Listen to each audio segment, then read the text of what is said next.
A controversial ex-AEW name was backstage Impact Wrestling Bound for Glory last night. Also, TNA Wrestling is back. Well, not quite back, but it's coming back. And then there were several notable surprise appearances at Bound for Glory last night on pay-per-view. Plus, we'll get to some of your questions. But hello there, and welcome to the Solo Sunday News here at What Culture Wrestling. With myself, Andrew Pollard. I hope you're well. I hope you're good. I hope your weekend is going as well as possible. If it's not, I hope it improves ASAP. But let's dive into some wrestling, and luckily it's a chance to talk about Impact Wrestling, and I like to talk about Impact Wrestling because Impact Wrestling is great.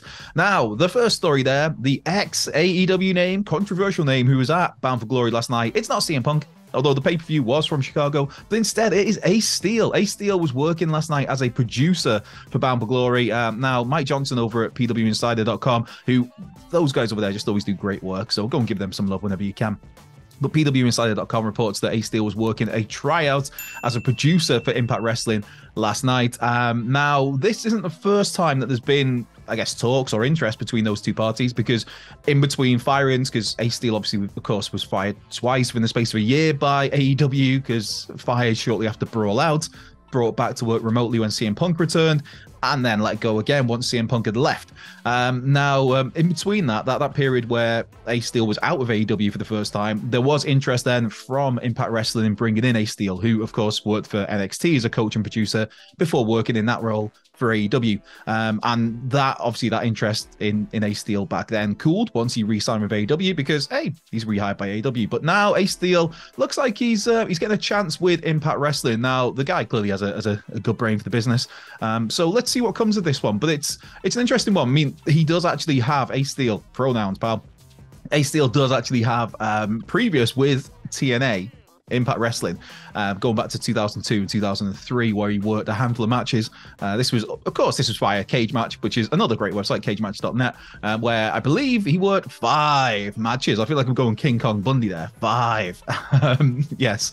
So this isn't the first time he's had dabblings with the promotion as sorts, but that nicely dovetails into TNA. TNA Wrestling is back, or is coming back. That's it. I shouldn't get ahead of myself. It's not coming back until January, but it is coming back.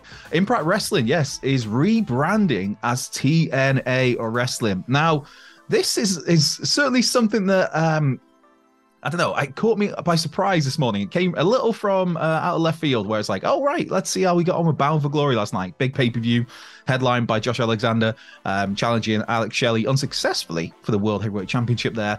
So Shelley retained in what I've seen of it. It looked like an absolutely great match. I've not been able to watch the full pay-per-view just yet because I had to watch 2 hours of Collision at like 4:30 a.m. this morning. So Bound for Glory's there, but I've seen half of that main event and it seemed great. But yeah, Shelley knocked off the headgear, kicked out the mouthpiece of Alexander, put him away for the 1-2-3. But as the pay-per-view closed, it was the announcement. There was a video that TNA Wrestling is coming back. Yes, Impact Wrestling is going to be rebranded or reverted to TNA Wrestling, starting with the 13th of January next year with Hard to Kill. So yeah, TNA's back. Oh, again, it's coming back. I'm getting ahead of myself there. But yeah, there was a press release that came out straight after this where the promise, I'm just reading this here, is TNA Wrestling will have larger, more prestigious venues, and the new year will launch a new look TNA Wrestling that runs from the entrance ramp to turnbuckles inside the ring. So yeah, this is quite the development. Fightful Select as well have followed up on this to say that the 6-sided ring will not be coming back, and talent are very happy that it will not be coming back.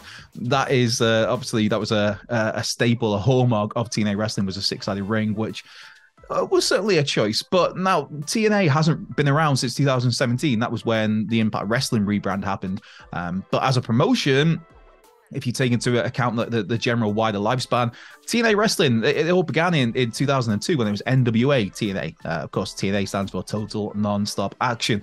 And then slowly but surely, the NWA initials were dropped and it just became TNA. And then again in 2017 became Impact Wrestling, which is what we have today, but we will not be having it for much longer. So yeah, I can already picture the smile on Michael Hamflett's face at the return of TNA, a big TNA fanboy, as a lot of us are, as a lot of us were, and it's it's just, they are three letters I did not expect to be talking about on this Sunday morning, particularly in where it pertains to those letters being reintroduced to the wrestling world. But hey, consider me intrigued, consider me excited about this, because TNA, it's just, there's some good memories there. Yes, there was a lot of bad. There was a lot of bad, but it's like WCW. There's a lot of bad about WCW, but there's so many great memories about WCW. So let's remember the good times, and let's hope for more of those good times when TNA arrives fully in January of 2024. Now, that was just one surprise at Bound for Glory last night. There are three other ones, mainly. Well, three. Yeah, we'll go with three. In terms of entrance in the Call Your Shot gauntlet match, which was won by Jordan Grace, who quickly called her shot to challenge for the Knockouts title at Hard to Kill in January.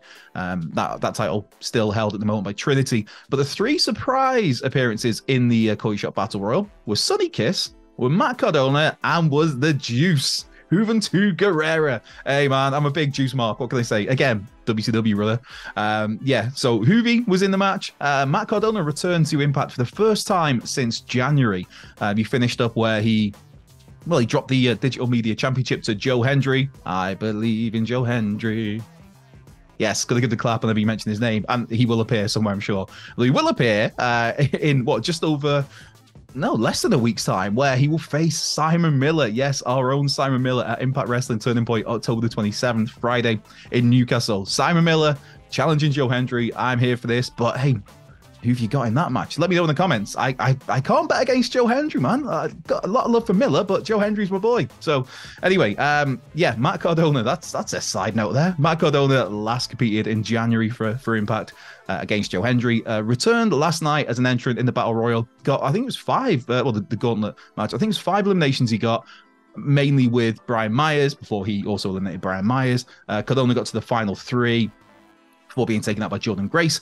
Fightful notes so that this was just a one-off appearance for Matt Cardona, the Death Match King. Yes, he's currently at the moment not wanting to sign a full-time deal with Impact Wrestling, and this is just a one-off performance, a one-off appearance with the option. I mean, there's this report from Fightful just says that basically both parties are open to working together again in the future, just it wouldn't be on a full-time basis. So that was a nice surprise. And then, as mentioned, the other surprise in the Call Your Shot match was Sonny Kiss. Yes, former AEW star, AEW original Sonny Kiss, who departed Tony Khan's promotion. I think it was the beginning of September. Stories came out that Sonny's contract had not been renewed. I'm not sure if that was a case of that ran out in August, probably. I'm guessing, speculating, spitballing. But yes, she appeared in the Call Your Shot Battle Royal, which is that could be a nice addition for Impact Wrestling. I don't know if this is going to be a more permanent arrangement, whether this was just a one-off.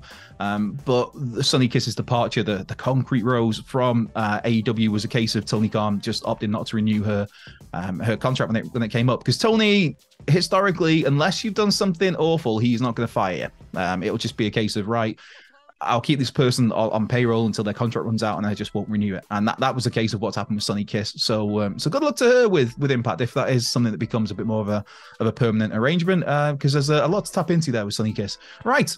Let's wrap things up quickly with a couple of questions. Stephen Peters got in touch. Andrew, love the Solo Sunday news. Oh, thank you, Stephen. I'm glad somebody does. Who do you have in... I like this question a lot. Who do you have in a brawl of the Eastern European baddies? Ivan Drago versus Dash Wonderkid, Alex Wright. Again, you're getting me with WCW there, man. I will always smile on his face. Pet pictures and mentions of WCW, especially early 90s WCW, actually. That stuff banged hard. Yeah, Sting Vader time. Oh, Dangerous Alliance. Oh, stunning Steve. Yeah, good times, man. Tuco Scorpio. Marcus Alexander Bagwell. Yes, really. There was a lot of excitement back then before Buff became the stuff. Anyway, where are we?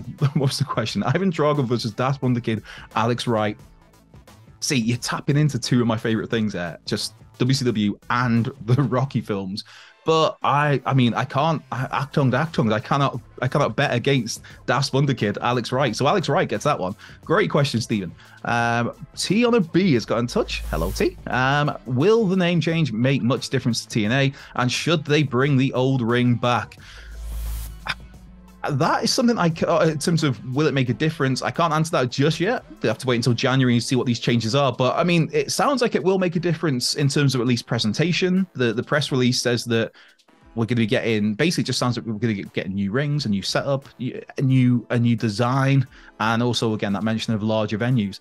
So, I mean, it sounds very promising. It's just a case of what we get. How does this get delivered? As for the six-sided ring, again, as mentioned, the Fightful noted that isn't coming back. And I'm okay with that because it was part of the identity for a long time at TNA.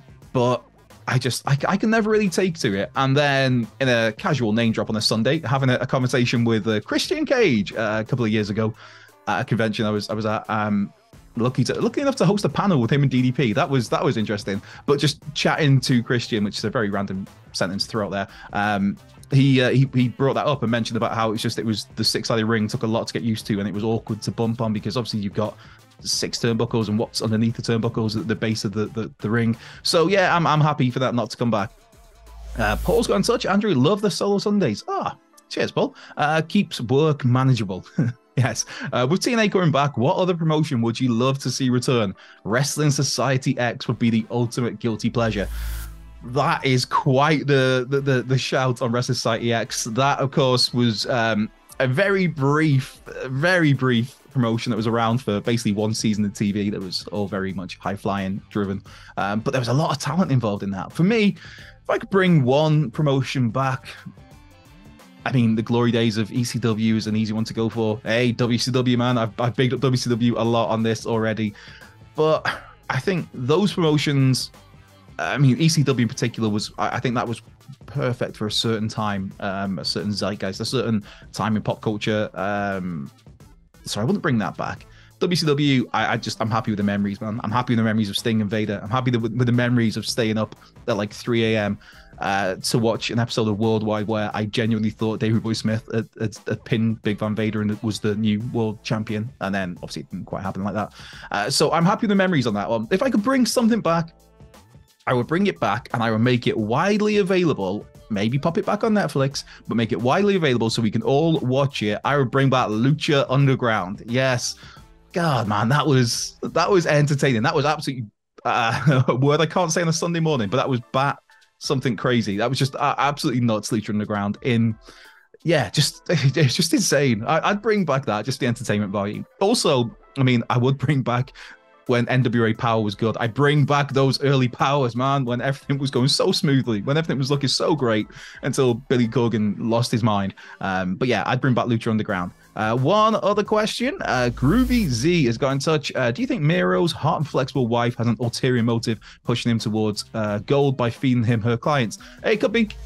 That's something to consider. I do quite like the dynamic of they've not just paired CJ Perry up with Miro, that they've kind of, at least for now, they paired it opposite. And it's a case of maybe that is kind of bringing the best out of Miro by, pissing them off and putting them up against other people. So I'm cool with that. And I tell a lie, there is one other last question, which is one of the greatest questions I've ever been asked, I think. Real name is the username. So thank you, Real Name. Book a footballer versus wrestler dream match. I'll start Haaland versus Lesnar. Brock Lesnar against Erling Haaland, that is quite the Hoss fight there. I'm cool with that. Jordan Tunnicliffe, that's a Wrexham player. Jordan Tunnicliffe versus anyone, he would absolutely demolish anybody. Adebayo Akinfenwa was another one to throw in there from the football side. Big John Parkin, another shout out to Under the Kosh, a fantastic podcast. I'd go Jordan Tunnicliffe versus The Miz. There we go.